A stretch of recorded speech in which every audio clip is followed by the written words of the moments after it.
বন্ধুরা, এতটা পরিমাণে গরম পড়েছে যে দেখুন এই ভদ্রলোক সহ্য করতে না পেরে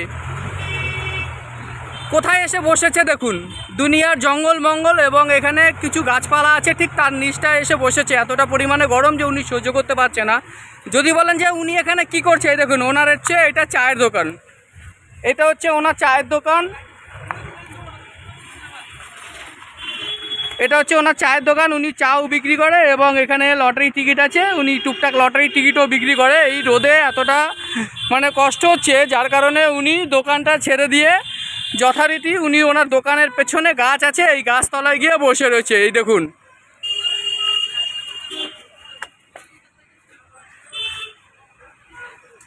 দেখুন, তাহলে বুঝতে পারছেন কি পরিমাণে গরম পড়েছে, বা তাপমাত্রা নেই কিন্তু ওর পাওয়ার মানে প্রচুর রোদের, যার কারণে উনি দোকান ছেড়ে বাধ্যতামূলক ওই দোকানের পেছনে গিয়ে বসেছে।